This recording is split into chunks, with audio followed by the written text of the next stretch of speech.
उच्च शिक्षा में आरक्षण को लेकर के सुप्रीम कोर्ट का हाल ही का फैसला पूरी तरह से एससी, एसटी और ओबीसी के आरक्षण को पूर्णतः निष्प्रभावी बना देता है। ऐसा लगता है कि यह पूरी तरह से सरकार की सुनियोजित साजिश का हिस्सा है। मैं ऐसा इसलिए कह रहा हूँ क्योंकि जब सरकार के पास इस बात के पूरे आंकड़े थे, उन्होंने पूरे देश भर के विभिन्न विश्वविद्यालयों से आंकड़े इकट्ठे करवा लिए थे। उन आंकड़ों से यह स्पष्ट हो गया था कि विभागवार आरक्षण के माध्यम से एससी, एसटी और ओबीसी का प्रतिनिधित्व पूरी तरह खत्म हो जा रहा है। जब ऐसे आंकड़े सरकार के पास थे जिसमें विभाग को इकाई मान करके आरक्षण दिए जाने पर एससी, एसटी और ओबीसी वर्गों का प्रतिनिधित्व पूरी तरह खत्म हो जा रहा है, इस बात को सरकार ने जानबूझकर या सुनियोजित तरीके से सुप्रीम कोर्ट में अपनी पैरवी में ठीक ढंग से नहीं रखा। नतीजा सुप्रीम कोर्ट को ऐसा फैसला देना पड़ा और इस फैसले से एससी, एसटी और ओबीसी का आरक्षण उच्च शिक्षा के क्षेत्र में पूरी तरह से निष्प्रभावी होकर रह गया है। अब उच्च शिक्षा में एससी, एसटी, ओबीसी के दरवाजे पूरी तरह से बंद कर दिए गए हैं। ऐसा देखने में आ रहा है कि सरकार शुरू से ही, जब इलाहाबाद हाई कोर्ट का फैसला 2017 में आया था, तब से सरकार ने कई तरह की कमेटियां वगैरह बना करके और उस फैसले को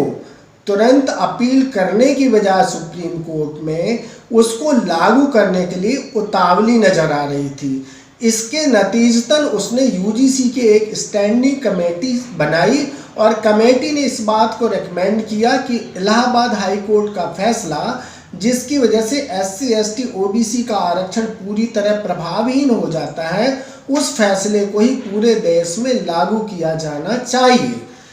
और उसको उसने एमएचआरडी ने बाकायदा आदेश जारी करके स्टैंडिंग कमेटी के रिकमेंडेशन को अप्रूव किया। ना केवल एमएचआरडी ने अप्रूव किया बल्कि लॉ मिनिस्ट्री से भी और डीओपीटी मंत्रालय से भी उन्होंने अप्रूवल लेकर के उसके लिए विधिवत आदेश जारी कर दिए। इससे साफ जाहिर होता है कि केंद्र सरकार उच्च शिक्षा में एससी, एसटी, ओबीसी के रिजर्वेशन को स्वतः खत्म कर देना चाहती है। कोर्ट तो एक बहाना है। अब जब पूरे देश में इस बात का विरोध होने लगा, विश्वविद्यालयों के परिसरों में माहौल गरमाने लगा और इस फैसले के विरुद्ध और सरकार की मंशा के विरुद्ध जब आंदोलन होने लगे और पार्लियामेंट में भी कई सदस्यों ने, कई पार्टियों के सदस्यों ने जब इस बात को उठाया, तो मजबूर होकर के एमएचआरडी ने एक आदेश जारी किया और कहा कि जब तक कि सुप्रीम कोर्ट का फाइनल फैसला नहीं आ जाता,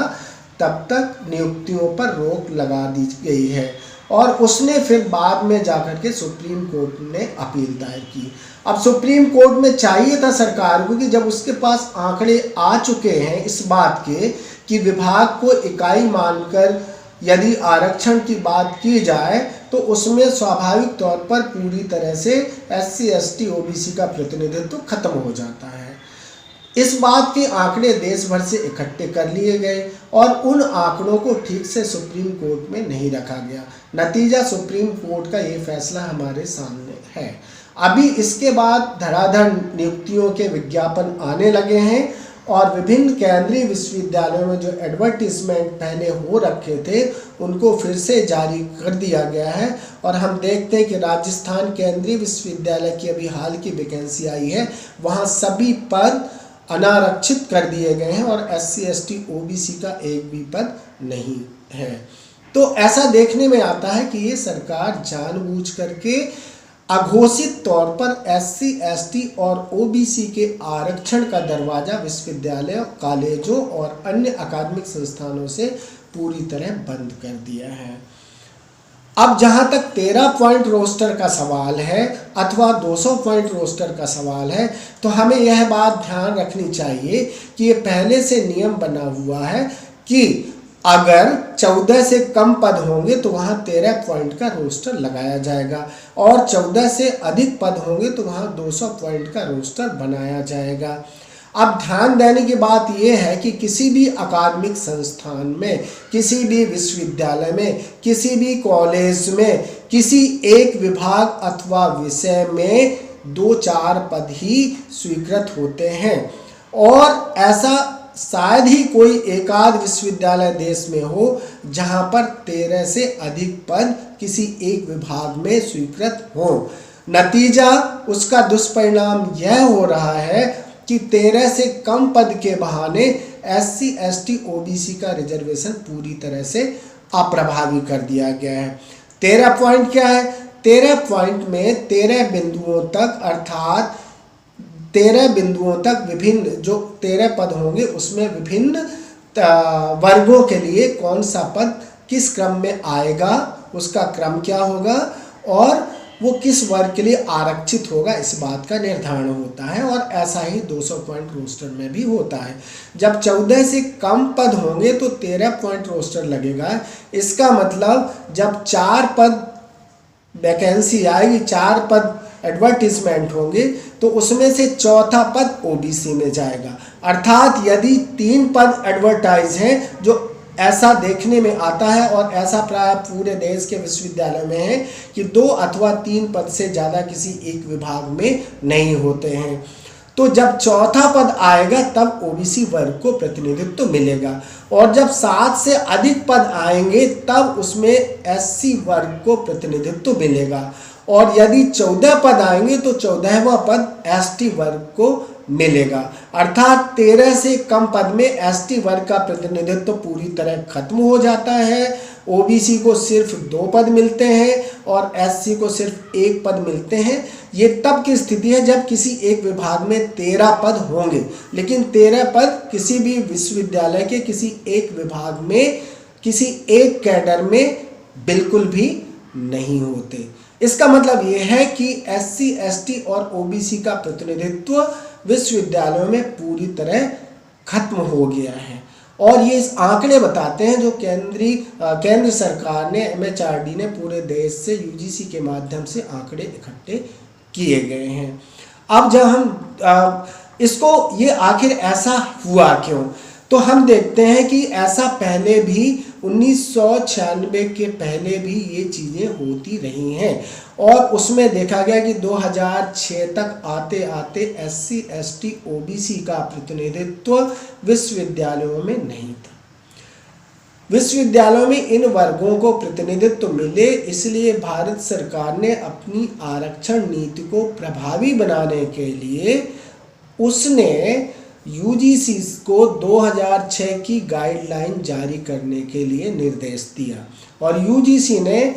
गवर्नमेंट की रिजर्वेशन पॉलिसी को प्रभावी तरीके से इम्प्लीमेंट करने के लिए एक स्ट्रिक्ट गाइडलाइन 2006 के नाम से जारी की। इस गाइडलाइन में क्लास नंबर 6 में इस बात का प्रावधान है कि किसी एक विभाग को इकाई ना मान करके पूरे विश्वविद्यालय अथवा संस्थान को एक इकाई माना जाएगा, और उस विश्वविद्यालय अथवा संस्थान में जितने भी पद स्वीकृत होंगे, अर्थात कुल स्वीकृत पदों